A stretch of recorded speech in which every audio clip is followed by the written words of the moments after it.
Good afternoon, fellow Ambazonians. Welcome to another episode of the War Zone on ABS TV. This Friday afternoon, April the 19th, 2024.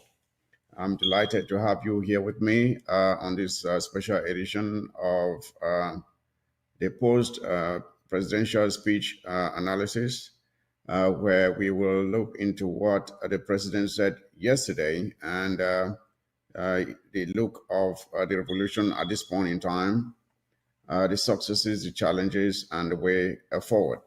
He laid it out yesterday, and we are going to look into that today. I will be joined today by Fritz, also by USOS Mars, and Honorable Sama Thomas will be joining me on this edition of the War Zone to analyze the president's speech yesterday. A lot has been happening in our struggle. Unfortunately, not all of this has been very positive, especially in those cases where we seem to be stepping on our own very toes. And that is something that the president tried to address in his speech.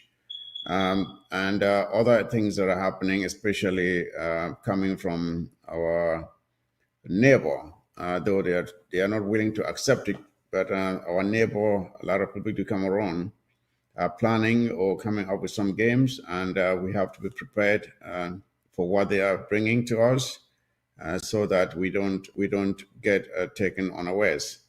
So, like I said, I will be joined by Comrade Fritz, Honorable Sama Thomas, and Honorable Amina SOS Mas.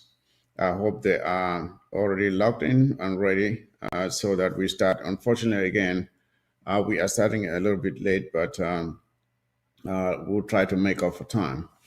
Now, without any more waste of time, I would like to see if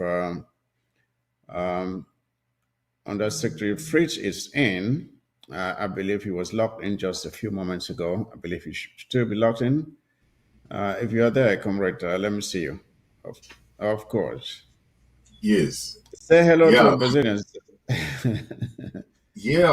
Thank you, Comrade Mike. Thank you. We are here to analyze the president's speech of yesterday, and we tried to sensitize Ambazonians about the importance of the struggle and also the importance of making sure that we keep that steadfastness to the struggle as we have been for the past 7 to 8 years today.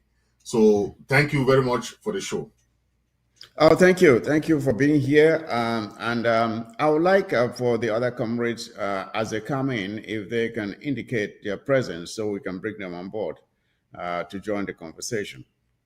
As you rightly said there on the secretary, it is like yesterday when this conflict started. And one of the things that the president mentioned yesterday, which is worth noting, is that this is a conflict that we did not invite. We did not provoke it. We did nothing to provoke this war. Just to make a recap of how it all started. After La République pretentiously went into negotiations with the consortium at the time, I believe, where Patasan and the others were involved. You had Agbobala and the Banfontems. They were in that negotiation, and they were, at that point, there was a supposed agreement, and the Republic said, okay, let us meet, was it the following day or something, so that they give them time to review all the items that had been agreed upon.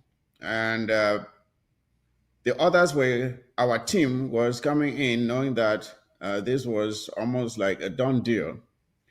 But typical of La République du Cameroon, they never, ever keep their word. They are not known to keep their word. The following day, what happened? They bundled our comrades, hauled them down to Yaoundé, and locked them up in Kondengi, their notorious Kondengi prison. That is how things that should have been simply addressed from there on spiraled out of control to where we are today. Now, after that, our people filled with frustrations and the hopes that people had had up to that moment that finally maybe some of their grievances may be looked into, were so frustrated that I think it was September of 2017, Ambazonians from all the corners of Ambazonia came out on the streets with peace plans. Peace plans. There was no provocation, there was no violence, nobody was shooting at anybody. And how did La Republique du Cameroon respond? They responded with live bullets from helicopter, gunships, firing down on innocent people just protesting, just making their views known as to their dissatisfaction with the way the negotiations had been handled. And from then on, they continued to break into houses, take young boys, take young girls, drop some in sewage, beat and kill and rape some. And it is almost 8 years now that this thing now has ballooned into an armed conflict where you have very serious weapons of war being exchanged. And lives have been lost on both sides of the conflict. La Republic has lost lives, mostly their soldiers, because we do not attack their civilians, despite the fact that they come over and they kill our civilians without any discrimination, from children to the handicapped to the elderly, women, pregnant women, the sick in hospitals, they kill them. Indiscriminate brutality that we have seen from La Republic of Cameroon. And Comrade Fritz, this is what the president tried to remind Ambazonians of, how we got here. It was not of our provoking. What do you have to say to that?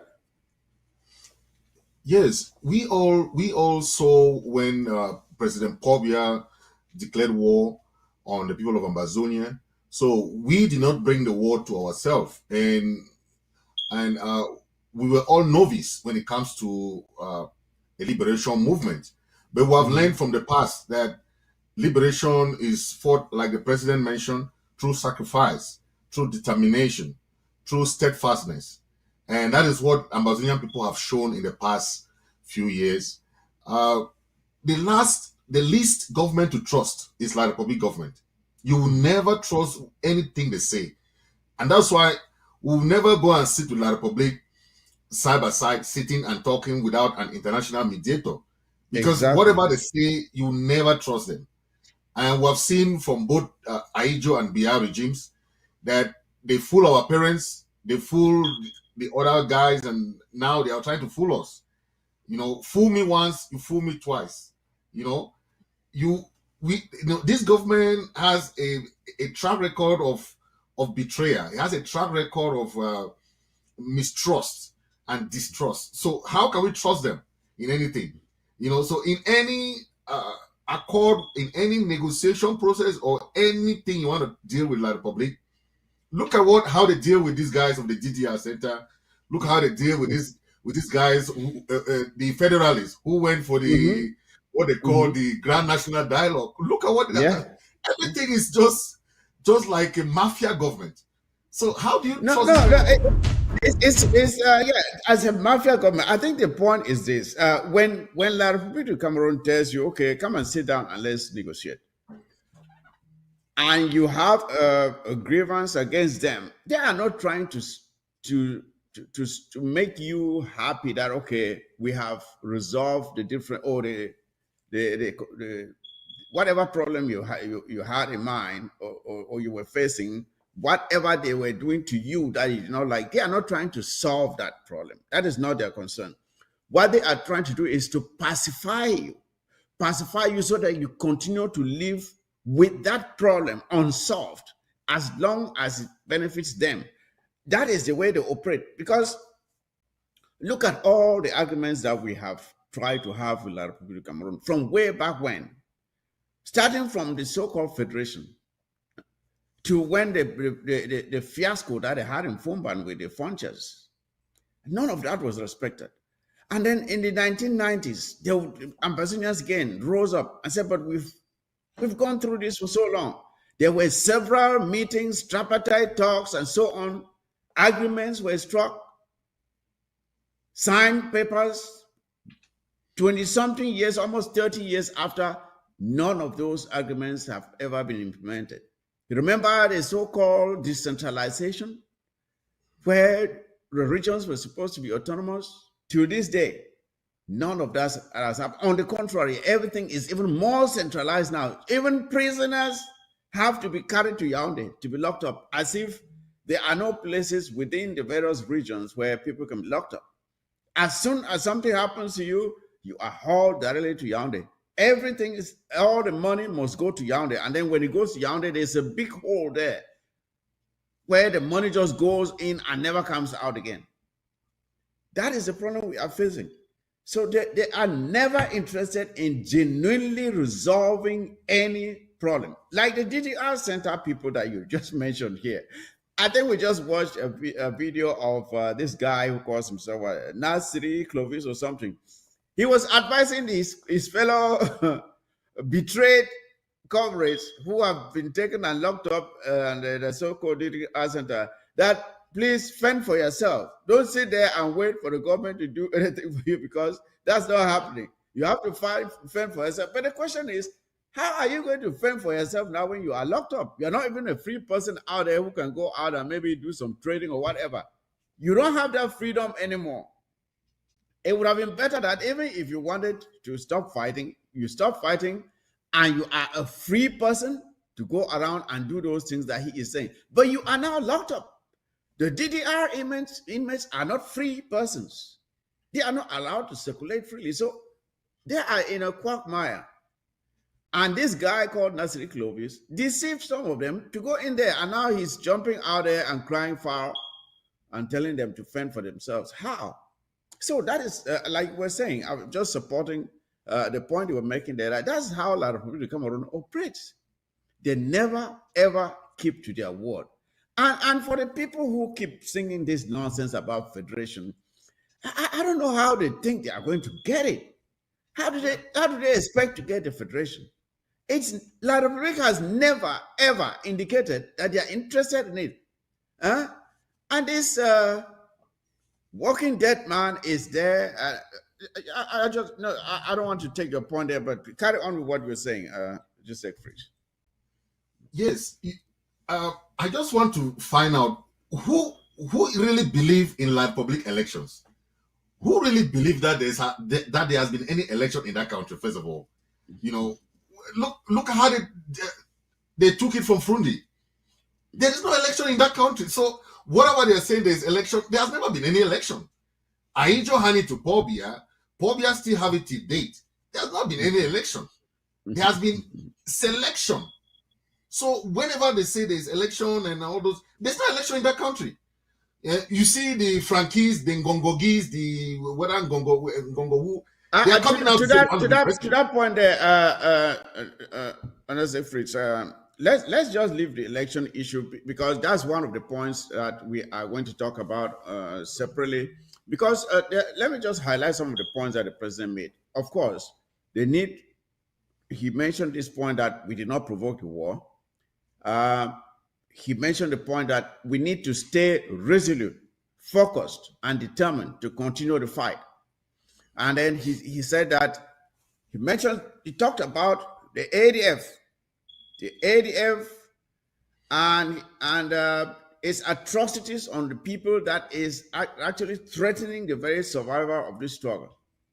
The president spoke very firmly about it, and we're going to look at that. And he also talked about that we have to shun the elections or so-called elections that La Republic is organizing.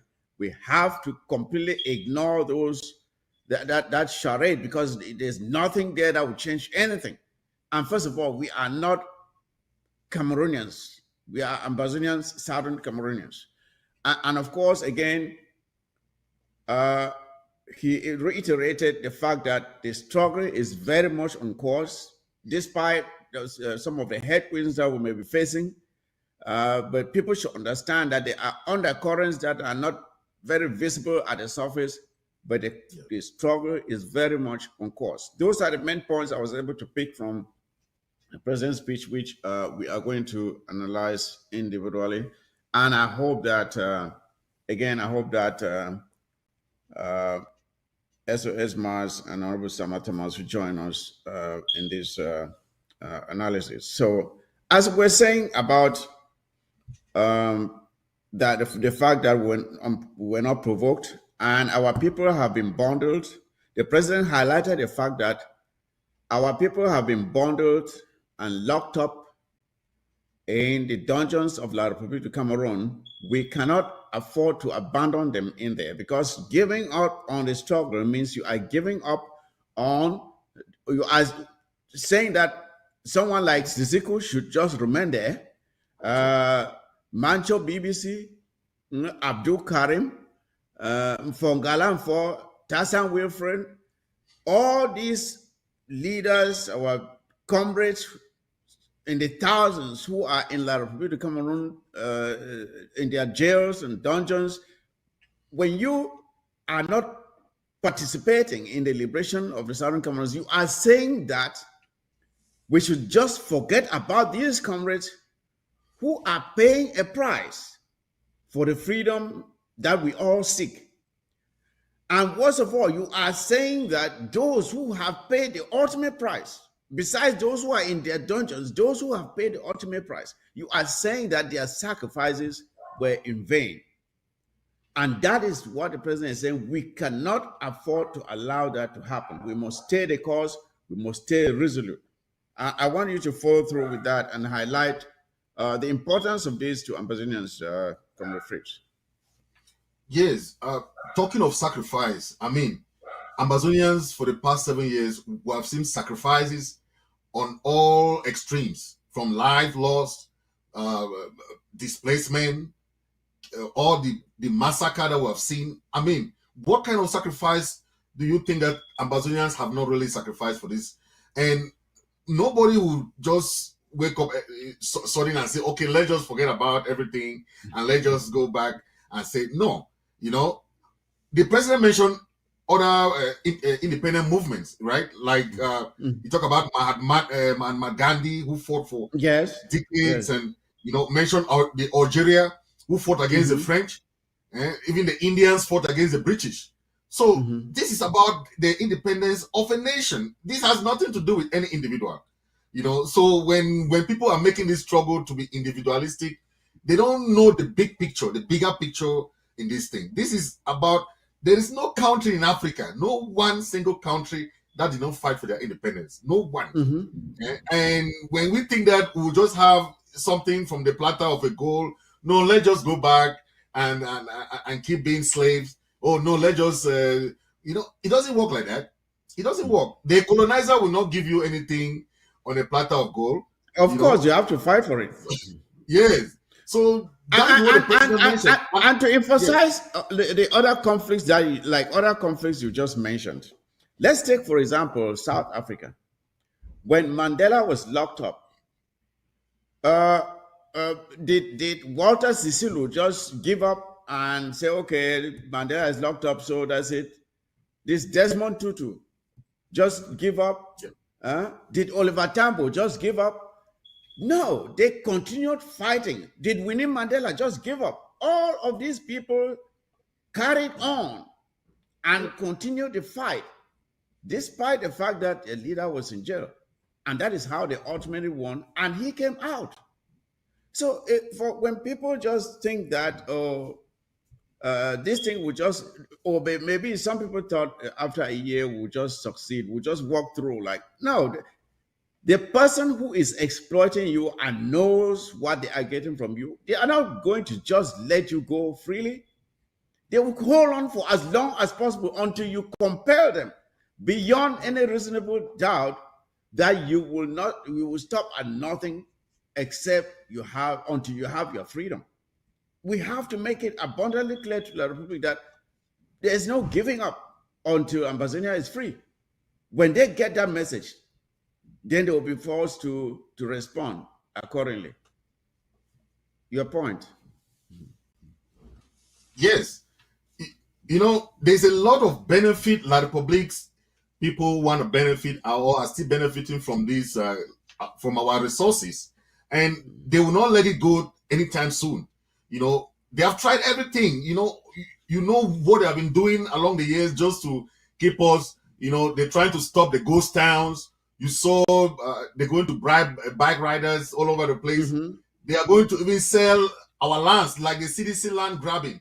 They are going to do a lot of things, but the resilience of the people against these colonial, like the colonial SDOs and, Kumba, Bamenda, all these SDOs around trying to stop ghost town, it has not worked. It has not worked. And, that is a hallmark of our struggle. Ghost town is a hallmark of our struggle. And they have tried whatever they could, but it will not work because the people know what they want. And that has been the very, very powerful message that they are passing to La Republic people, Yeah. I think the second point that the president made was that he raised the need for us to stay focused, to stay resolute, determined, undeterred, and keep on marching. Because when you look at from the start of this struggle, we had all kinds of people, opportunists, gamblers, and all kinds of funny people who came in, and they pretended like they were part of the struggle. But these were people who were in it for their own reasons. And over time, these people realized that what they thought they could easily get wasn't coming. And of course, they showed us their colors, and they faded away. But the bona fide Ambazonians, those who believe in their very hearts the freedom of Ambazonia, are still here standing strong and marching on. And so many times, La Republica has counted us out. They've counted us out. They say, oh, this thing is over. This thing is over. Then, boom, something happens, and they are shocked. And that is what the message the president was trying to give there, that look, just because something is not happening on a daily basis does not mean that the struggle is over. You have seen it over and over and over. There will be a moment of calm, and then there are things being planned, operations being arranged, things being moved around. And it takes time to plan some of this stuff. And when it happens, people are taken right back again to the reality of the fact that we are at war. We are at war, and the war is not yet over, and it will not be over until we determine that it is over. That's the way it is. It is almost 8 years. Can you believe that? It's almost 8 years since this thing started, and we are still standing strong. And they don't even know what's coming ahead. They don't even know what's coming. So I think that's a message that the president was trying to pass there to Ambazonians, that look, don't believe in this calm that you see now. There are undercurrents. When things will erupt, then you will know that this thing is very much on course. I don't know if you have something to add to that, Comrade Fritz. Yes. For 7 years, we have seen all the courageous boys and girls, women and men trying to do their part. And this is a collective struggle. We should not keep blaming individuals for the struggle of 80 million people. And we've seen how La Republic has tried to bring that divide and rule tactics, bring all sort of, division or whatever they are trying to do. But it has not worked because the people know what they want. They know what they are fighting for. And this struggle is about 8 million Ambazonians. And La Republic can do whatever they want. They have arrested our people. They'll do all sorts of atrocities, killing, massacre, genocide, all sorts of scorched-earth policy. But it has not worked on our people. Our people are still resilient. And that is the determination that the president was talking about. That he said unshakable resolve of the Ambazonian people. And that is what has kept us for 7 years going. And we cannot relent this effort, because he mentioned about the path that is long, but the reward will be worth it at the end of the tunnel.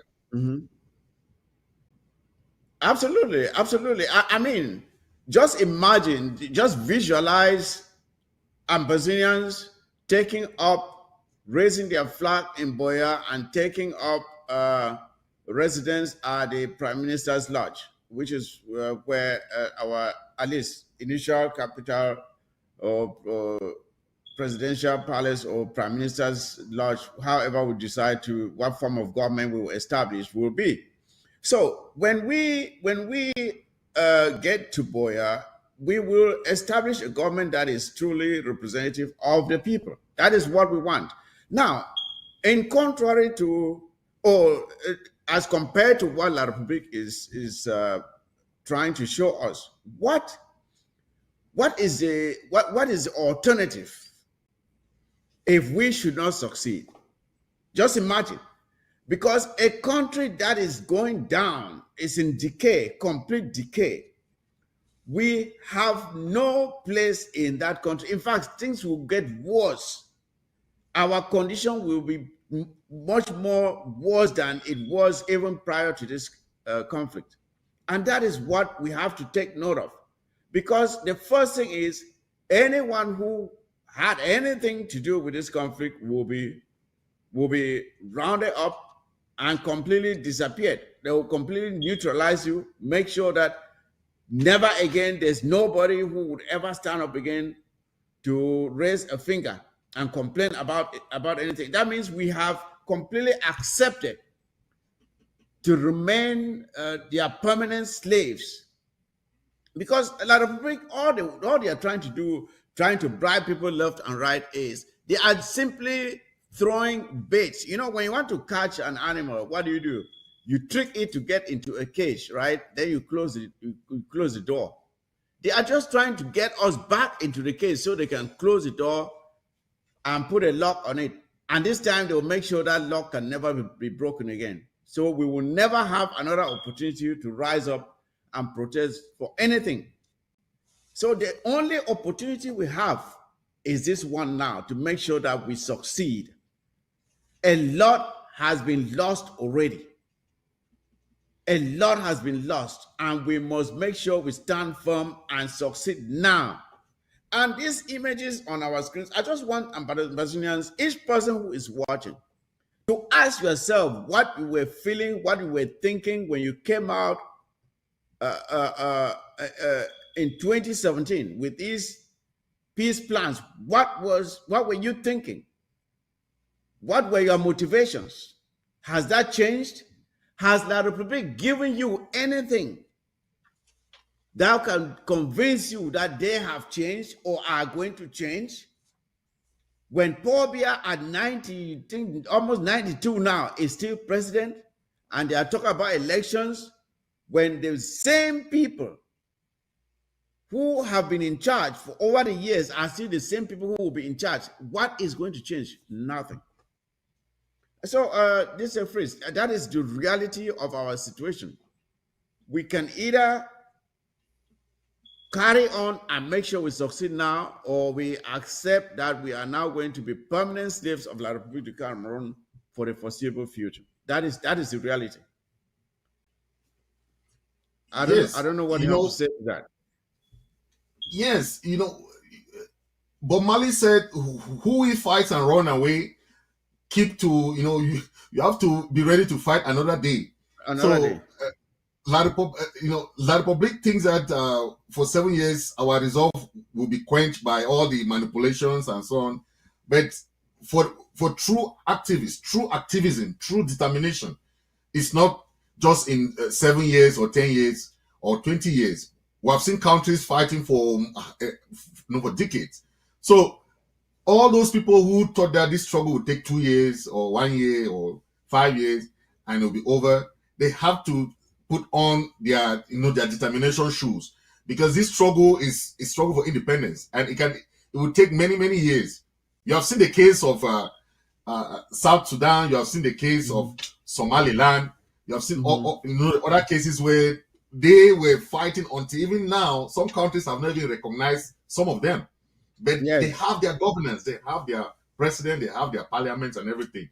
But that is the example. And they have the peace of mind. They have their peace of mind. And I think we recently saw them going into some kind of agreement with I think Ethiopia, So I think Right. they are at the verge of breaking free and being recognized. I think Somaliland will soon be recognized. That's what I'm seeming to see. Right. So It takes those time, but it examples are, happens. Mhm. yes, of course, those are the examples we have to take from. We have to look at those examples that are similar to ours from Eritrea, Somaliland, South Sudan, and all those people who were fighting for many years. And finally, despite all the nooks and crannies, all the hitches, they finally succeeded. And that is why we have to look at that. That we may have, as the president mentioned, we may have all these roadblocks, the setbacks, and so on and so forth. But the end of the tunnel is what we have to look at. What is the future of Ambazonia? What kind of nation do we want? Do we want the type of political system we see in La Republic? Do we want the type of economic system we see in La Republic? Or we want this kind of social life we see in La Republic? I mean, think of all the countries that got their independence in 1961 and 1960. How many countries can you compare with La Republic today? All the countries are far more developed than La Republic. But all of them had independence in 1960. Think of it. Look, Comrade Fritz, let's look at what is happening in Africa, especially coming from the Sahel, where you see Mali, Niger, Burkina Faso breaking free. Now, we just saw an election in Senegal with those that won showing a complete break off from the French. They are not associating. They don't intend to have any the usual same old with the French. But look at what is happening in La République du Cameroon. Look at what is happening in La République du Cameroon. They are instead going closer to the French. There is no indication that they are willing to break, and it is abundantly clear now to all African countries that the French, once you have any links with the French, it is almost impossible for you to ever progress, because the French are like leeches, like a tapeworm. They are just like a tapeworm. The little food that you eat, the tapeworm just swallows it. That's how the French are in Africa. They are just sucking the life out of the people while you are growing paler and paler. The tapeworm is growing bigger and bigger. France is growing bigger and bigger while Africa is growing paler and paler. But as we're saying about other revolutions, again, let's go back to South Africa. How long did the South Africans fight against apartheid before succeeding? How many years? How many years did Mandela spend in jail? 27. And we are not counting the years before he was locked up. So how long did they fight for their freedom before having it? But when he was picked up, did the South Africans give up? Did they give up? Did he not give up? They continued fighting. And now, though we see some images of some of the not very enlightened people in South Africa, because they failed to understand that even while they were fighting, the rest of Africa was standing beside them. But when some of them are expressing hostility against people who are coming to their country now, I think some of them have a point to it, because they sacrificed, they fought for their freedom. And then some of us, especially Ambazonians, who like to run to South Africa and benefit from the sacrifices of others, and then when we are not doing anything to make sure that our homeland too one day may become the land of milk and honey, as our anthem says, so that others may want to travel to Ambazonia to seek better opportunities too. Those of us out here in the diaspora, in the USA, in Canada, and other places, especially the USA, where our brothers here, Black Americans, fought and sacrificed and died, some lynched, hung on trees for the freedoms that we now enjoy. And just to return the favor to your own very people, they are not willing to do it. They are not willing to do it. When you talk to them, they say, oh, that will nothing. But it is your own brothers and sisters who are suffering under the torture, exploitation, the violence, brutality that La Republic is meting on your people, and you don't see the need to do anything to alleviate their condition. and you are here benefiting from the sacrifices of others. Sometimes I think we hate ourselves. I really think so. I think sometimes we really hate ourselves to a point where we don't even realize what we're doing. You see, we hate ourselves because I don't see how you can sit here in the USA. You are benefiting from the sacrifices of others. Martin Luther King was shot dead. Yeah. Malcolm X shot dead. Rosa Parks. All these people stood up and fought for what we are enjoying today. And you can just sacrifice a little bit, just a little bit, to change your own the situation. And these people do like this, and you go back home and you say you're from America, and a common gendarme on the road, you show your passport, he takes the passport and stands with it. You want to talk to say full account. What are you going to do? What are you going to do? You take him to where? Nowhere. And we don't see that as a problem.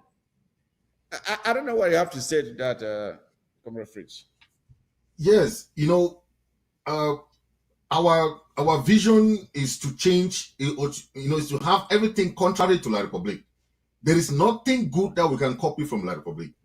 Not even the legal system, not even the political system. Nothing is good there. So we have to revamp everything. That is what we are fighting for. We want a change of system that referendum that we join them and all this mistake that our parents did. That's what we are correcting now. So the federalists or the unionists or whatever they call themselves should not come and be preaching us all these things that they are preaching to us here, because we know what is right for us now. We are in the modern day era. We see countries that are democratic. We see what they are doing for their countries.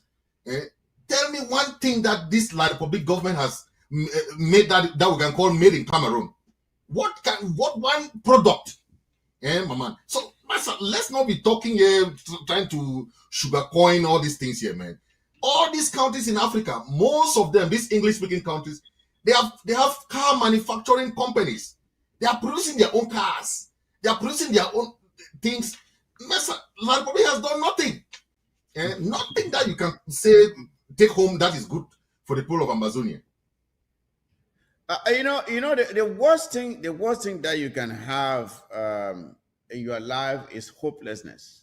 That is, you look at the future and it's just bleak. There is no light at the end of the tunnel. That's how life is in La Republic of Cameroon, because when you look at those in charge, there is no indication that they will give way to a new crop of leaders that may change things. Instead, they are consolidating power into the hands of the very old. And the few young ones that are there have been trained in their crookery, like the Ngongos. Is a big thief.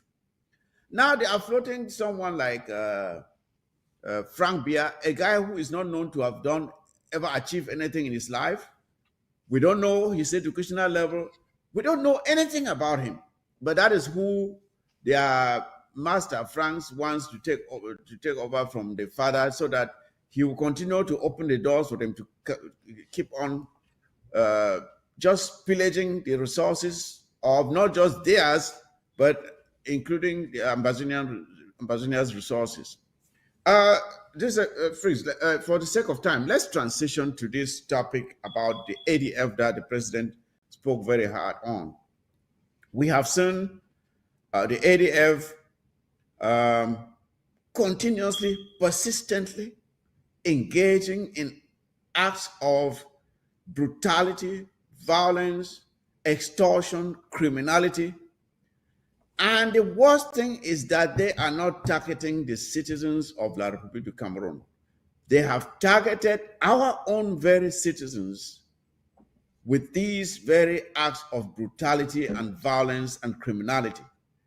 And they have given a pass to even the soldiers of La Republique du Cameroon that are all over our territory. The ADF has made a conscious decision never to confront them in any way, but to reserve their own anger and violence on the very people they pretend to be fighting for.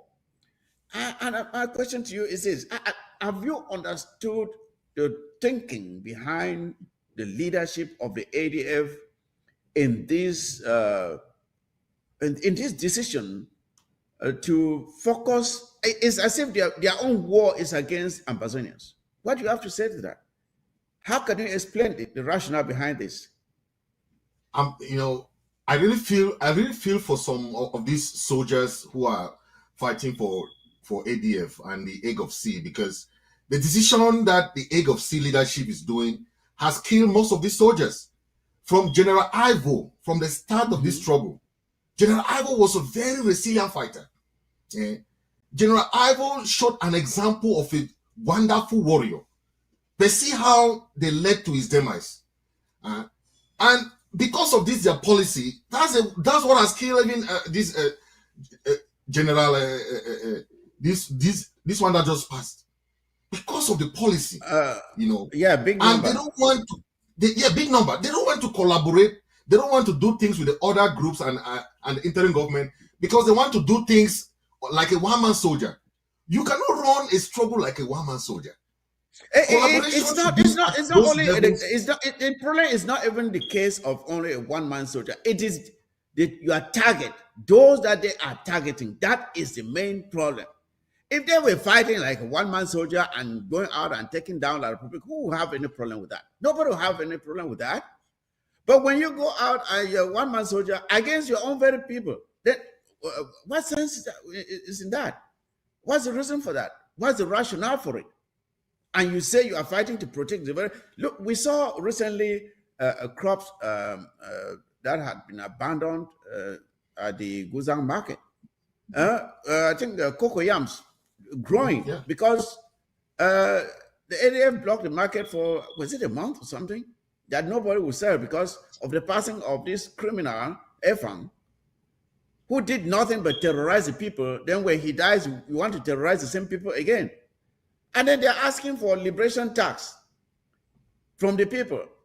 And you prevented them from doing any trading that will give them the money to then pay the liberation tax. I mean, it's just so foolhardy. It's like they're just drunk. They're just drunk. They don't even think about what they are doing, if it makes sense or not. It is something that I think the good thing is that what I have to say here to those in the ADF, there are names of those who are responsible for this nonsense. And what the ADF needs to understand is that after every conflict, there's accountability. People will give account of what they did. They'll have to explain why they did it. So those who are leading the ADF, their names are out there, their videos are out there, their messages, their audios and write-ups are out there for the things they have been propagating. And a time will come when each one of them will explain why they did what they did, and they will be held accountable for these things that they have done, especially against our own very people. These people will not go free. Let them look at other conflicts around the world. After the conflict, people are held to account for the things they did, and the ADF is on notice here. Yes, let them take note, because this is not going to go. It will not just end. People will not just do this and get away scot-free. It will not happen. People will be held to account for the things that they have done and continue to do. Yes, I want to say that the failure of most of these ADF or the Egg of Sea is that they don't understand that the community is their strength. They instead look at the community as a weakness instead of using the community as their strength. You cannot go against the community and you want to survive in that community. You know, so I don't understand the rationale behind this policy. What do they think of giving 1 month lockdown? What do you really think about that? Then you want to come back and still collect taxes from those same people. You are keeping them for 1 month lockdown, blocking the road for 1 month. What are you thinking about? We have never given 1 month lockdown since 7 years of this struggle. Yes. The only lockdown I knew was 1 week, and that was really tough. You know, It's as if they imagine that. It's as if they imagine that when people stay at home for 1 month, they are printing money in the house. They're printing money. Well, I mean, how do you even think about it? This nonsense called liberation tax is a criminal activity. It is forbidden. It is forbidden, and nobody should respect it, except maybe you're trying to save your life. Because I hear some of them are very brutal when they come and they ask you for a tax and you don't pay it. They may kidnap you or do something. If you know you have to save yourself, pay, but document, take as much information of those involved in it and send it out. We have asked that we will freely publish the information of those involved in this thing right here on ABS TV. If you send us audios, videos, pictures, names of those engaged in it, we will call their names here, expose these criminals for who they are, because they are destroying our struggle, and we cannot let it continue. And it is a good thing that some of the communities are beginning to rise up against them, and they are chasing them out. And that is what every community in Abyssinia should do. Anybody who comes to you asking for liberation tax, chase them out, expose their hideouts, let them be fished out, because they are nothing but criminals and they should be treated as such. Continue with your point there. I mean, you know, in all communities in Amazonia, the communities support the fighters. They support them by giving them food. They give them, they give them that support. But you cannot force the community to give you food, to give you money, when it's against their wish, because we're in a struggle and people are still trying to make ends meet. So you cannot go there and be forcing them against their wish, whereas for the past 7 years, the community has been supporting them. You know, I come from Cuba, from all these other regions. They support the fighters. They give them food. They give them, So you cannot go and be forcing them when they're already supporting the struggle long ago.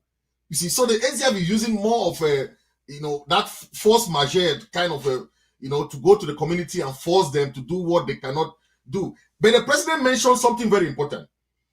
All the groups, the interim government and other groups, have more of their financial support from the diaspora, not from the local community.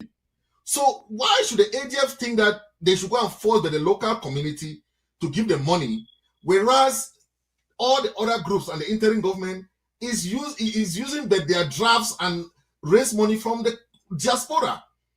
So it's just controversial, going to force the local community when people are trying to make ends meet, to put something on their table, to go and ask them to pay ransoms. There are two reasons. There are two reasons they do this. There are two reasons.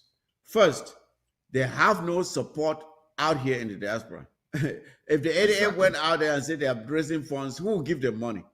Because of their criminal activity, what following do they have? There's nobody out here who will give them money. That's why they'll go back now to terrorize our people. Secondly, the reason they use force back home is because they are not doing anything that will make the population feel like supporting them.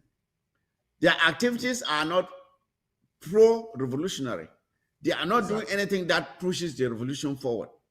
So they know that if they have to depend on the free will of the people to support them, it will not come, because they are really not engaging the enemy. They are not engaging like people to come on. So why would the population want to support them? They are not protecting the population. They are instead extorting from the people. So why would the people now want to support you?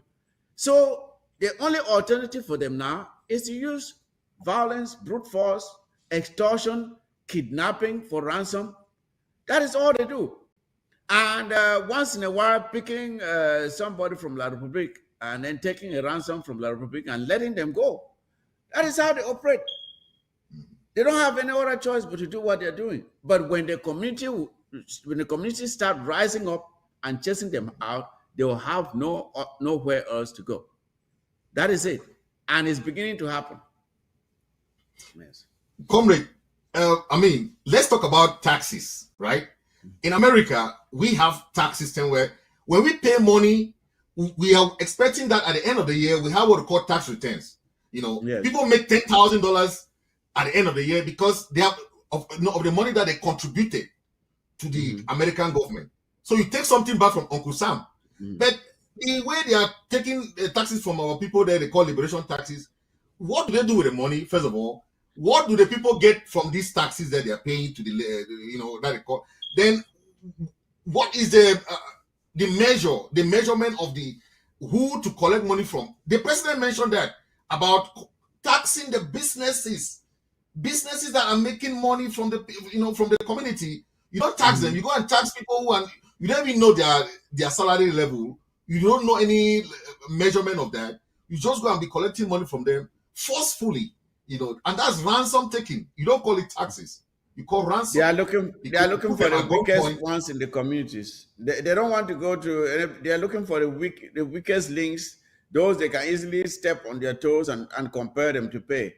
They are not going where they may be challenged. They want to act like they're tough, but they're cowards. They're cowards. There are thousands of La Republique businesses in our territory. Why not go and collect your taxes from them? Why not go to them and collect the taxes? Why are you molesting our people? People who don't, first of all, have theirs. They don't have it.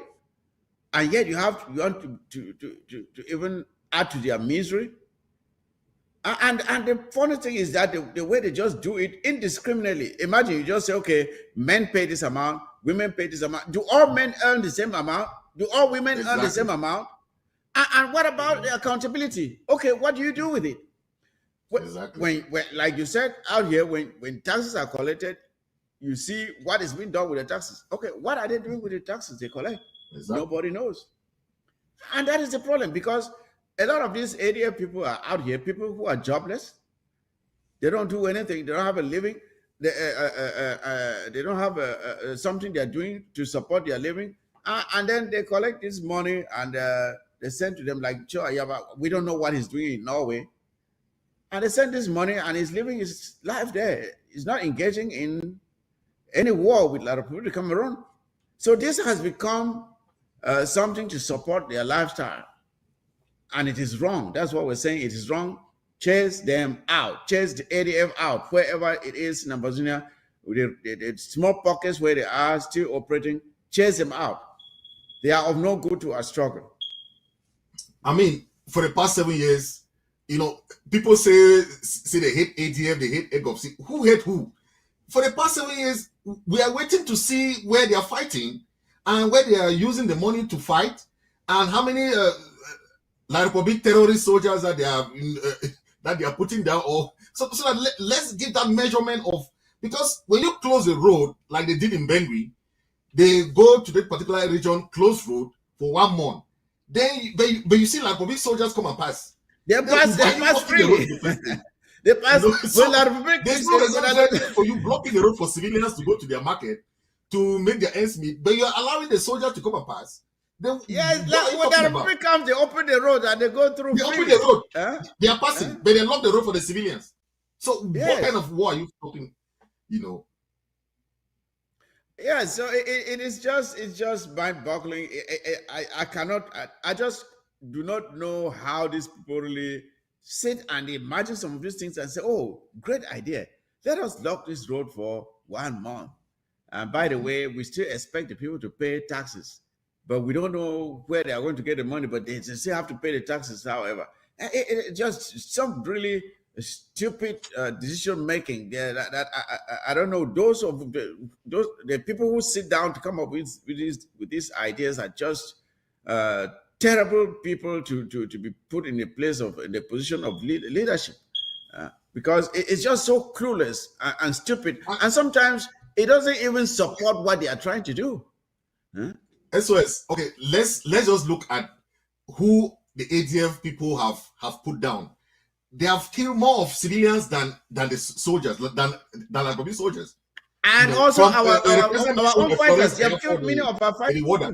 Yes, they have. Okay, good. So they have killed more of Ambazonians than the La Republique soldiers. So what kind of war? Let's give a rundown of the statistics of what the ADF or the EGOF have done in the struggle for 7 years. We have seen more of them. Chacha, all these great generals, Ayeke, they went down through ADF's collaboration. Even we hear that General Nambere is now in the UK. Who made the General Nambere? Capo Daniel made General Nambere to leave the fight. All these things are caused by the ADF. So people should look at the statistics. Not that somebody hate ADF or somebody want ADF or whatever, but look at what they're doing and the atrocities that they have caused in the struggle. Then you put with other fighting group, the ARFs, compare the two, you know. It is still horrible. The thing is this, Comrade Fritz, when you look at the complaints that are coming up against the ADF, and it's like somebody, you step out of your house, you are walking down the street, and people keep pointing to your face. They keep pointing to your face. Instead of you maybe looking for a mirror to examine yourself and ask why people keep pointing to your face, you are angry at those who are pointing to your face, who are trying to indicate to you that there's something wrong with you. There's something wrong with the way you look. Mm-hmm. That is the way they are. People like No Pity who have made Ambazonian proud. I don't see anybody who would ever want to grudge someone like that. He's one of our greatest heroes. So the ADF, most of their people they look for the worst kinds of people. After this Efang, who was more of a rapist and a kidnapper, a criminal, after his passing, they look for another. They quickly picked another riffraff. I hear his name is what, Sumanguru or whatever, and he is doing this very same thing, or even worse, as the Efang guy was doing. So it means the ADF always chooses the worst elements. They recruit the worst elements to join their group because their intentions are not pure. Their intentions are not pure. Let us, Comrade Fritz, let us go to the La République du Cameroon so-called elections that are coming up. We don't know if they're coming up this year or they're coming up next year. Whenever is not our concern. But our problem, what we want to do is to inform our citizens not to get involved with this sham of a thing, because there are certain things that ought to be recognized first before we can engage in any election. First of all, any election that we are engaged in must be one that is organized by Ambazonians for Ambazonians. We are no longer La République du Cameroon citizens. We have nothing to do with them. And secondly, when it comes to their elections, we know that it will never be free and fair. Oh, look at the images of the venerable Field Marshal. Oh, we miss him. We greatly miss him. We greatly miss him. These are people we are proud of. We will forever pay our gratitude to their service to Ambazonia. Yes, because they made us proud. They lifted this struggle to where it is, and it continues to stand strong. And that is why we cannot give up, fellow Ambazonians. We cannot afford to give up because of the sacrifices of these heroes. We cannot afford to give up. They made us proud. They lifted us, held our hands up when we were feeling weary, and we must honor their sacrifices by making sure that we succeed at the end. This is Fritz. I mean, when you are looking at these images here right now, it just gives you some goosebumps, you know, looking at those images. Yeah. We were just about talking about the ADF and the AGOPC. Just look at the community support that General Field Marshal had with the community. Then compare it now with when Efang died. Just see the way they put his corpse there. Nobody even cared. You see, the love for the community is the hallmark of this struggle. And no matter what you do to the community, they know they can rise up at any time against you.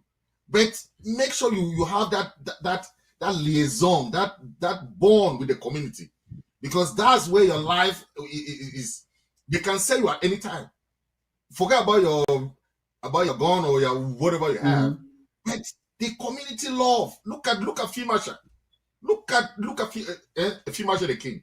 How he was dealing with the community. His people loved him. His people loved him.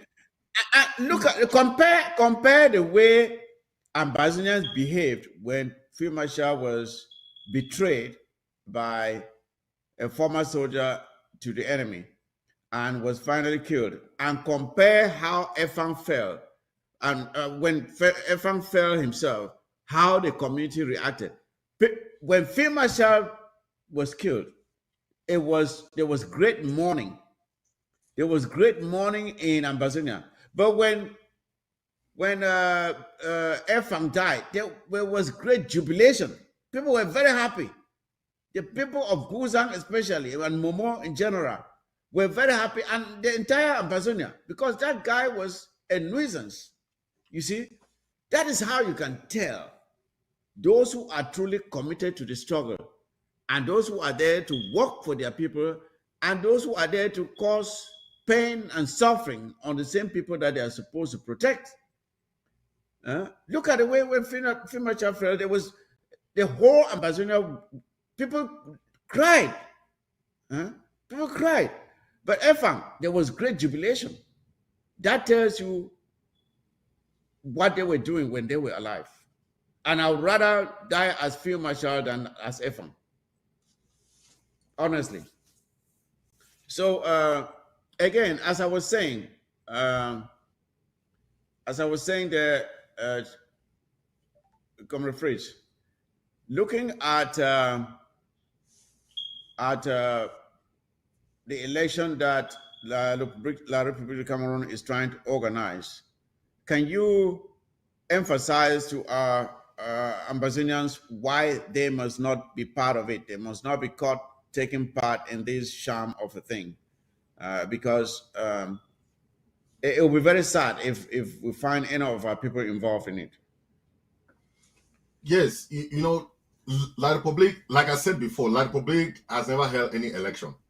From when they betrayed Frundi, we saw that happen in all the years, you know, until now. SDF has no parliamentarians, and you know, it's just a one-party system that is fooling the people. That is election. There's just selection. Look at the governors. They appoint them. Look at the mayors. Appoint.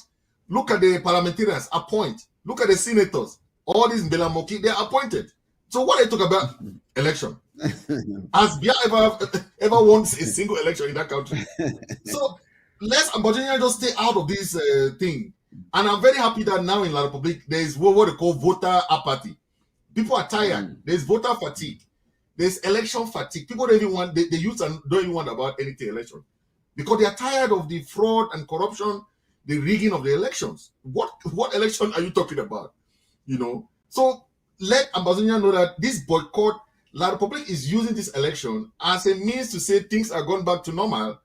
So you should just stay there, and they are trying to put what they call Anglophone president, or what they call. So let Ambazonia just stay out of this thing.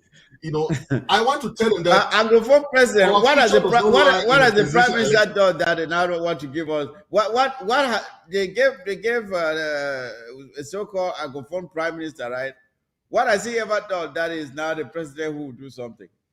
I mean, and by the way, as you were saying about the elections, in order for you to hold any elections, you first of all have to ask yourself, who is controlling that election? All these appointed people, like you rightly said, why does La République like appointments so much? Because they want loyalty. Okay, they don't want someone who is chosen by the people, because when a governor is chosen by the people, that governor will do what the people want, or else the next time the people will not vote for him. But when that governor is appointed, he is serving the person who appointed him. When a DO is appointed, he is serving the person who appointed him. A mayor, a senator, and all the like. You see, the Mbelamoki is acting like complete, I don't even know how to call it, a sheep. A sheep, what they call in their dialect, the mouton. It just goes head down, eats shit everywhere he goes, because he was never chosen by the people to represent them, but he goes around calling himself a senator. And when things happen where you are supposed to see a senator come out and address those things, he's absent. Mm-hmm. When it comes time for him to come and sing the praises of their papa Paul Biya, see him acting the fool and behaving like a complete jerk. Just like the president mentioned, this election will act like a referendum. Why? Yes. Look at the 7 years of resistance. That is a referendum. Look at the ghost town for 7 years. That is a referendum. This election will also act like a point of focus for a referendum to send a message to La Republique that we don't belong to them. We don't belong to you people. Okay, so allow us to have our own governance, to have our own system that we know is better. We cannot be having this old constitution. Imagine they are still using the French Revolution constitution in 1770, something that the French used. They are still bringing that constitution for us to be using them. About the French franc CFA thing that they are using. All the English-speaking countries in Africa have their own currencies. Why only these French-speaking countries still have CFA? And they are going around still paying taxes to the French government. You know, we don't want that system. We don't want the SEMA guys to come and tell us we should stay with them.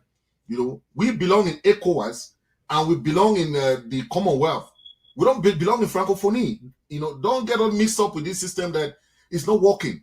All the French-speaking African former colonies are not, economically they are down. Politically, they are not working. That's why you see the Sahel guys, Niger, Burkina Faso, they are trying, Mali, they are trying to form their own currencies. They're trying to say, French, leave us alone. It's too much. Yes. No, they are not just trying, they have done it already. And I think Senegal is joining them. I think Senegal is very much on the way to join them. And like we were saying about these elections and so on, you see, La République du Cameroon is not interested in conducting any free, fair elections. And talking about it being a referendum implies that we have to demonstrate not just to La République du Cameroon, but to the international community that whoever La République is choosing as their president has nothing to do with us, that we are not with them. That is where the point of a referendum comes in very strongly, that we Ambazonians do not recognize whoever they are choosing as their president, whether it's their so-called Anglophone, whoever they choose. We have nothing to do with that, because it is not the person who is there. It is the system. It is the system that matters. It's the structure of government, the institutions, how the institutions of governance work in that place.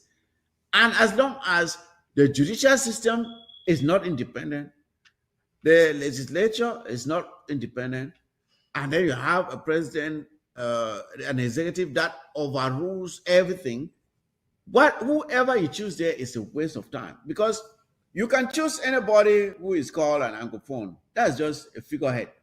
The decisions were made by somebody else. It's just like you have your prime minister there, but his secretary has more powers than himself. The secretary of the prime minister has more powers than the prime minister. So it does not matter who you put there, as long as it's just like you take an old calabash with sour wine, and then you take fresh wine and put in. It will not take one day before the whole thing will turn sour too. Yep. So it is not the person you put there that matters. It is the structure, the system in place that must change. And I've said before, and I'll say it again. In order for you to change that system in La République du Cameroon, you need to tear it down to the very foundation and start constructing it from afresh. Because the thing is so rotten. It is just so bad, so cracked up that nothing you put on it will stand. That is how bad the system is in La République du Cameroon. You have to uproot everything and start from scratch to build something that will last. And I have not yet seen the will or the courage from anybody, even all of them, all those clowns there who call themselves opposition. I've not seen anybody who has the stamina to do what is necessary to change that country? I haven't seen it yet. Look, the Republic government has every ingredient for a failed state. You know what I'm saying? Like you mentioned, it's the executive, the legislative, and go right to the judicial system is all broken. It's a failed state. There's no other way to call it. And when you have a failed state, no branch of government work. You know, the prime minister have no function, no portfolio. The other ministers are out of almost 60 ministers, just about 4 are ruling the country now. Then there's no opposition. All opposition are bought over. Kamto has no power. All these guys have no power. They're just there like figureheads, trying to keep that government in power. That's why we are saying that the best decision we made was in 2016. That was the best decision we made. And we should not leave that decision, because we should keep that resilient to show the international community that Ambazonians don't belong there no more. We don't belong in that system. So that boycott of that election should be our hallmark, should be that point of referendum for us. You know, total boycott. Yeah. And what we shall do will be more than what we have been doing, because like what they are doing to guys who are going against Ghost Town, you saw in Kumba, all these guys going against Ghost Town and so on and so forth. It will be more than what we have been doing, because they have to show example. Because you cannot be going against the Ambazonian people's law, and you know that we are fighting for a just cause. We are fighting for the 8 million Ambazonian. So you 5, 4, 10 people trying to go against the Ghost Town, or going against the rule, or when they say boycott election, people will go and be voting. Why? What for? You know. But just, when you look at the country called the Republic of Cameroon today, for you to understand that that country is completely messed up, that there's no hope for the future, ask yourself, if something were to happen to Paul Biya now, who is going to take over? Can you tell with certainty who is in line? But their constitution, if I control, they have something that's called a constitution. But their constitution, do you know who is supposed to take over from Paul Biya? I think right now is so-called the president of the Senate or somebody. Have you seen that guy recently? have you seen him? When you see, just when I say a failed state, you can tell from so that is the country. The head of the Senate, the head of the parliament, all of them are about 90 to 100 years old. People who are suffering from dementia. People who are suffering from dementia. Those are the people in whose hands the future of a country has been placed. Kavai Jibril, Paul Biya, Nyat Jifreji, and even the other guy of Supreme Court, whatever his name, Takana somebody. They are all people around the 90s.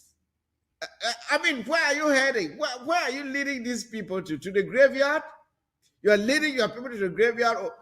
These are the people in whose hands the future of a whole nation has been placed. And people are just sitting there, stupefied, dumbfounded, drunk, not willing, not able to do anything. Look at the way Senegal rose up when Macky Sall was trying to play games with France. And they said, you know what? That nonsense would not happen here. And when the people rose up, what happened? He backed down. They backed down. And that is now why we have this 44-year-old young guy in charge of Senegal. And from his statements, I think he's moving in to do some great things that will lift that country up. Because first of all, he said, all previous contracts regarding the exploitation of their resources will be renegotiated. They will look into those contracts and make sure they are renegotiated. Yes. And then they are looking forward to getting rid of the French franc, which is the pipe by which France sucks money from Africa. The French franc. Yeah. Just that alone, that one alone, I'm very proud of that guy. And I hope he follows through with it. You see? So that is how, when you put your future in the hands of the walking dead, you get the results that you get. That's why La Republic is the way it is, because these people that we have named, Jifeji, Pobia, Tamana, and Kaveji, when they go to bed, they are praying that they should wake up the following day. They are not thinking about your future or how we are going to make the lives of the youth better. How is that their concern? It does not concern them. Huh? They are trying to wake up alive the next day. That's what they are focused on. Let me say this to the Francophones, to the La Republique people. Apart from that, this election is our referendum, is their own referendum too. If they cannot stand up to say no, as the people of Senegal did to Macky Sall, they will keep keeping them in that same position. They have to stand up and reject any second or another term for any CPGM person. If not, they will come and still keep them in that very. So this is not just a referendum for us, the Ambazonian. It's a referendum for them, the Labor people. If they want to keep being a laughing stock of Africa, a laughing stock of the world, where they are still laughing at them, that they are keeping all haggard people in office, they have to stand up. If not, they will keep being in that poverty. You see people crying of hunger, lack of shortage of fuel, no electricity. Every kind of amenity is in shortage. Then while the price of commodities are going up, people are suffering in that country. But you must stand up for your right. You must stand up. I'm not very optimistic there, Comrade Fritz, that La Republican citizens will rise up and do anything, because in order for that to happen, they first of all have to get their heads out of the beer bottle.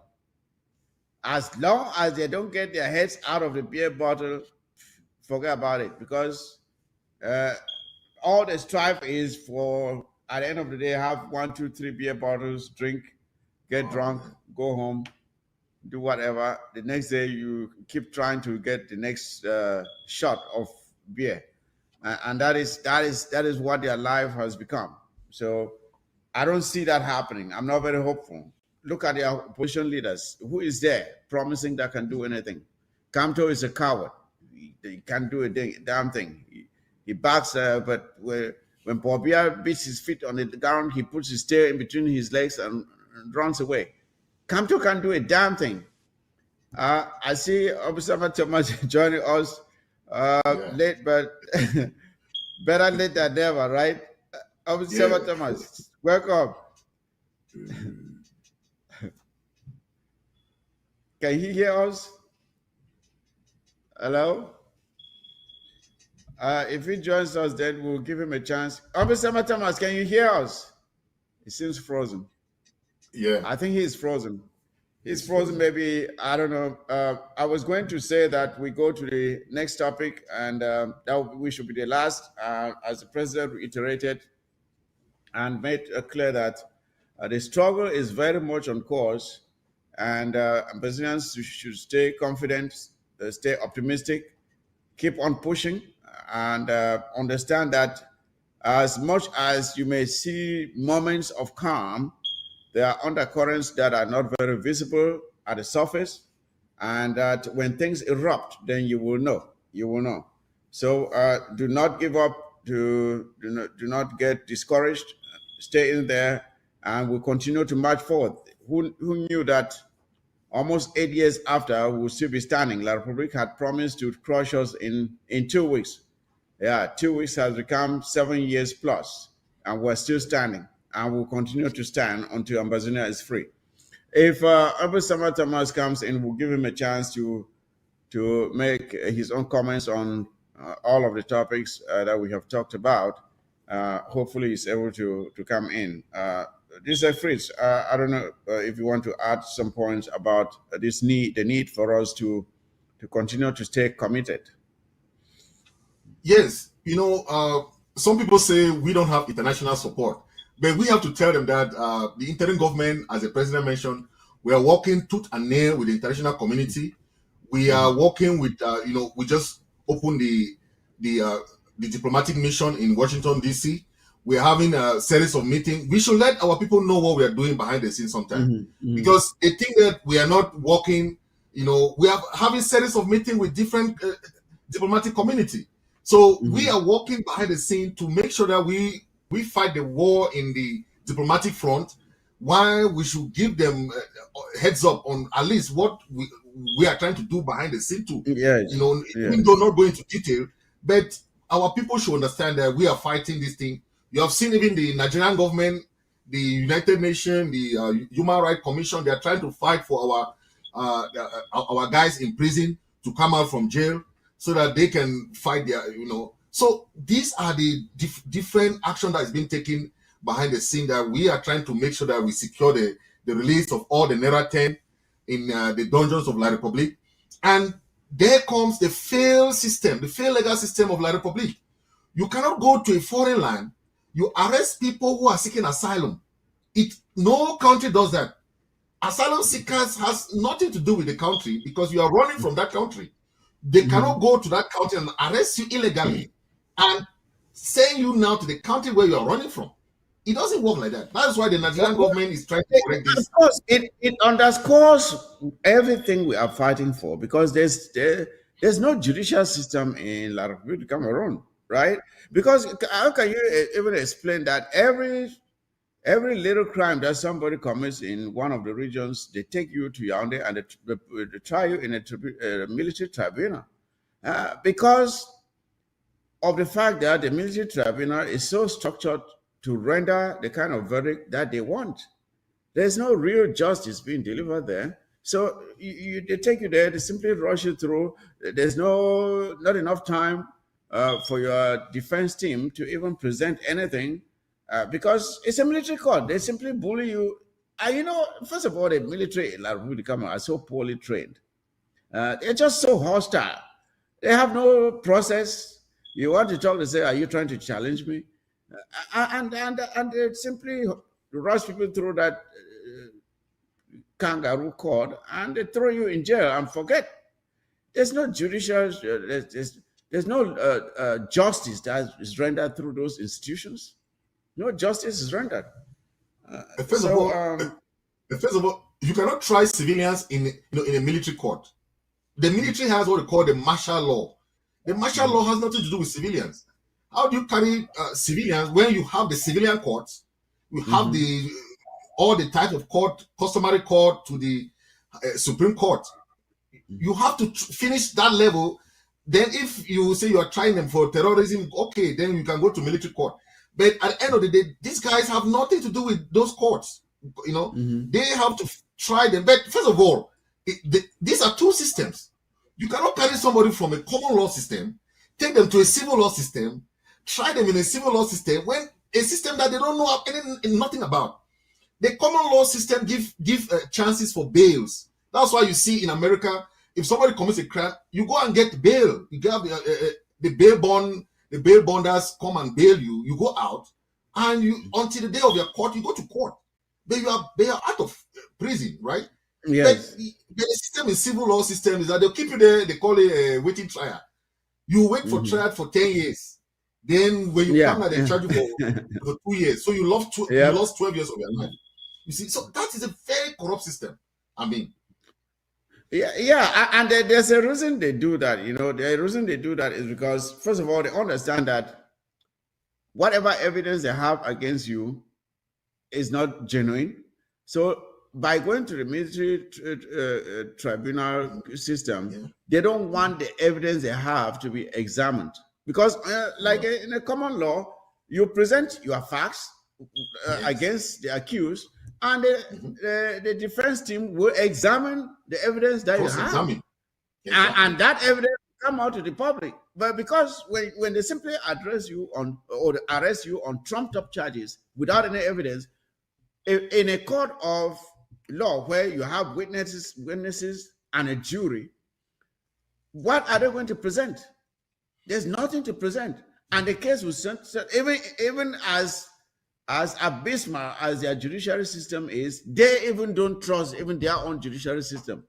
As bad as it is, they still do not trust it. So they prefer the military tribunal, where the process is rushed, not clear. And mind you that the language that will be used there is French, at the detriment of our own citizens who are not versed with that language. And you're supposed to defend yourself and be free. in a language that you don't understand.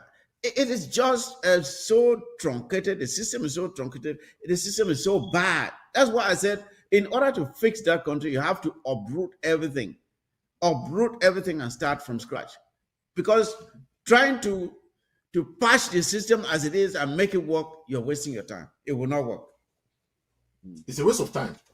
The system is so corrupt that, okay, just imagine when you arrest somebody like Abdul Karim.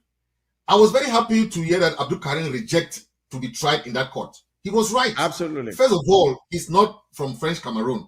Secondly, the system is civil law system. Our system is common law system. Thirdly, they want to use that against them. Anybody that goes to that court, so people are already found guilty even before they have been tried. Man, come on. What kind of system is that? People must go through the normal judicial system. The verdict that you are given in that court is not coming from the judge. It is coming from the politician. Paul Biya says, give them this many years, or whoever is at the presidency, give them this many years, and that is what you get. There is no lawyer that you hire that will defend you and you get out free, even if you're innocent. No. Once you are picked up and they want to lock you up, they will lock you up.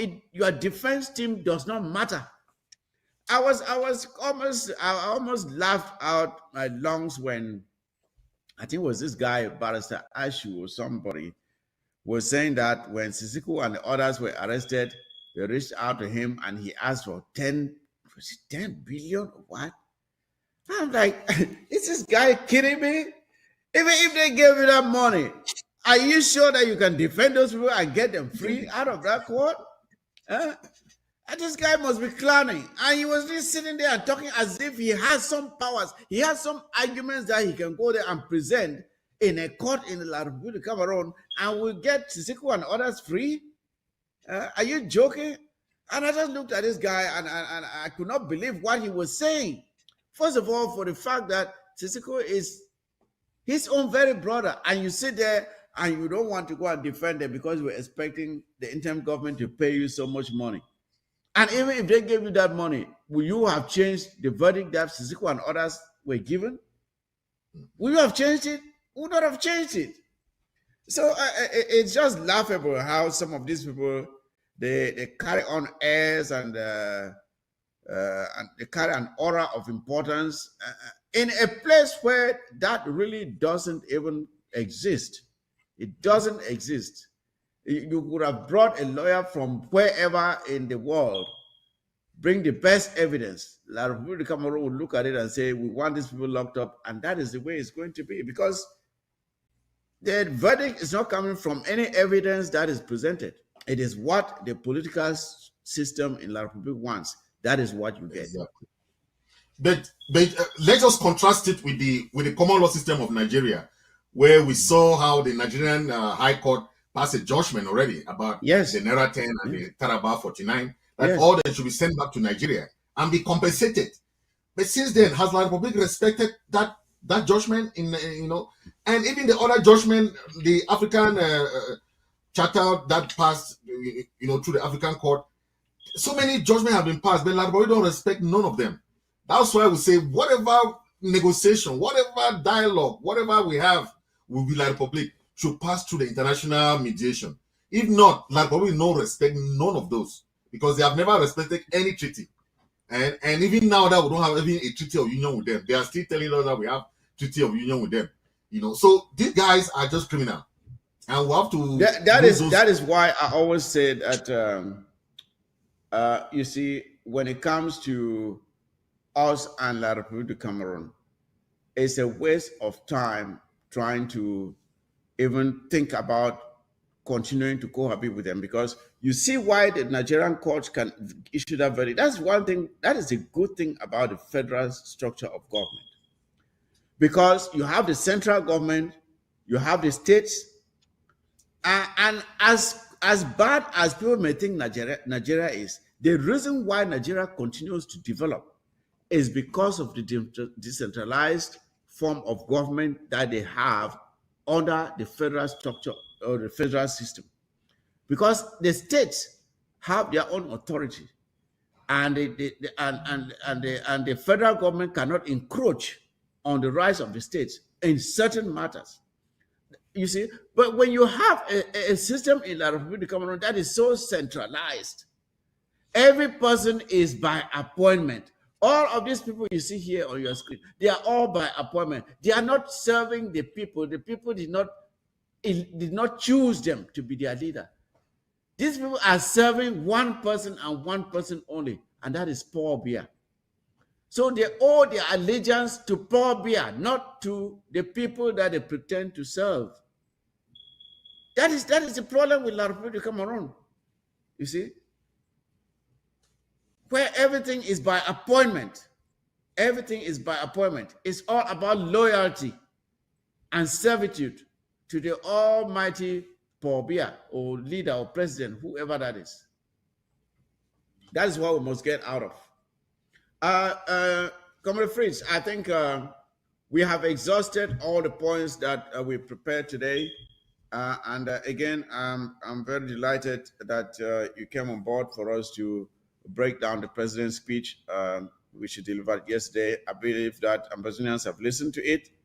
The highlights of the points that were made again being the fact that we did not invite La République, or we did not engage La République or provoke La République to declare war on us.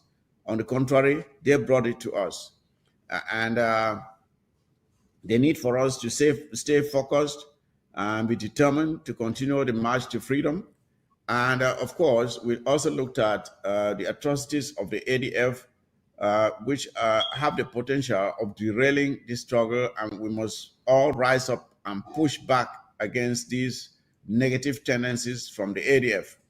We must rise up and chase them out, unless they actually make a determined decision to change their ways, which I doubt it. I very much doubt it.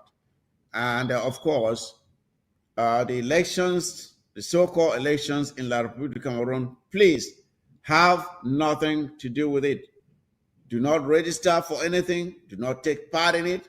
Do not take part in any campaigns in Ambazonia. In fact, when the time comes, a ban on any campaigning or electoral activity in Ambazonia will be declared in the very in the next few days. Once it is declared, when that is taking place, the interim government will come up with a directive of how Ambazonians ought to conduct themselves. So, Comrade Fritz, I'll give you a few moments to round up your own thoughts about the program today, and we'll call it a day. Yeah, thank you very much. Thank you. As we have seen, Cameroon government has failed, have lost it big time. You know, they've tried hiring lobbyists in America. The lobbyists have failed them. They have tried going to different, now whether they are sending this Insala guy to go to UK and all Europe to Insala the clown, falsely accuse our guys. It has all failed. We have seen they have hired blacklegs and bootlickers and all these guys. They have failed. Now they are trying to conduct all this fake election, and you know, we saw them hiring the fake Amber guys, the Atanganji boys, and so on. They have failed. Finally, nothing will ever move in that country when it concerns Ambazonian revolution. Okay, we, as the president mentioned, we're going to fight till the last man standing. No matter what happens, all the fake thing that they did in the what they call Grand National Dialogue, the whatever they did there, failed. So La République has no hiding place. They have to come out to reality and know that we had no agreement or union agreement with them. We are a separate country. We had the same status, and we came together in that fake referendum. But we are saying enough is enough, and that is our own point. And this election, like we said, will be a referendum for the Ambazonian people. Not only for the Ambazonian people, it will be a referendum for the La République people too. If they want to continue with this failed government for 42 years, or they want their own good democracy, as the case of Senegal, if they want to continue with that, good and fine for them. But Ambazonians are gone, and gone for good. Thank you very much. Oh, thank you, there, Comrade Fritz. Again, thank you for coming on board, fellow Ambassadors. I hope you got something from the presentation today. As we have said, there are a few things that this struggle has known a few ups and downs along the path, but one thing uh, that is very clear is that we have stayed on course. We continue to march to our freedom, and that is how it's going to be. Those who people have counted us out several times, but we have always proven them wrong. Each time that one of our great warriors is taken down, they say, "Oh, maybe this is it. Maybe it will end here. Maybe after a few marshal, maybe it will end here. After Chacha, maybe it will end here." But it never ends. It never ends because there's always someone else who will pick up and continue the fight. And that is why we are calling on you to stay strong, stay resolute, stay determined, be motivated. Know that we are not giving up. We're staying here till Ambassador's freedom is won. And to those who are engaging in criminal activities, targeting our own very people, and allowing those who are causing us harm to march through our territory with impunity, you are not helping the cause of the liberation of the Southern Cameroons. And we are urging you to change your ways. And again, very important, fellow Ambassadors, this thing that La République du Cameroon is trying to stage here is yet another sham, that is so-called elections. It will not change your life in any way. It will not improve your life in any way. Do not be part of it. Don't be part of it. We have seen some La Republican citizens and some of their politicians trying to portray it as if, oh, this is now our chance to make a difference. Make a difference how? How can you make a difference in a system where it is the same people that are controlling that election? The same people that have controlled elections ever since Paul Biya was there are the same people still in place. So are you going to compel them to have an epiphany and to suddenly realize that, oh, maybe we should do the right thing now? It's not going to happen until you compel them to do so.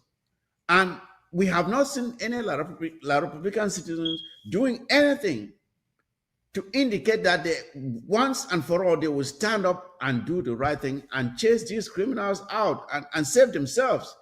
Not us, because as for us, we are already fighting to liberate ourselves. But La Republican citizens are not doing anything to indicate that they are willing to make a change for the better, like the citizens of Senegal. You saw what just happened in Senegal. People rose up. Have you seen that happening in La République du Cameroon? No, it's not happening. They are yet to get it because they are still too drunk with alcohol until they stop drinking and realize that there's something better out there than just soaking beer every day. They will remain stagnant. And you see all the images. I saw a ghastly motor accident somewhere in the southern zone. Why? Because of bad roads. Think about the hundreds of people that die each week from poor medical care, bad nutrition. You name the rest. We cannot continue to expose our people to this misery when we know that there's something better out there, if we just have the right leaders to lead us.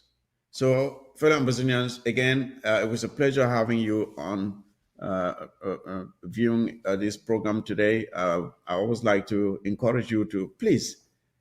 The one thing that has always kept us from succeeding is the fact that we don't love ourselves too much. That's why I always emphasize, please take good care of yourselves and take care of each other, not to hurt each other, but protect each other.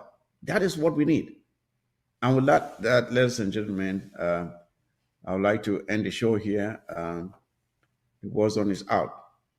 Good night.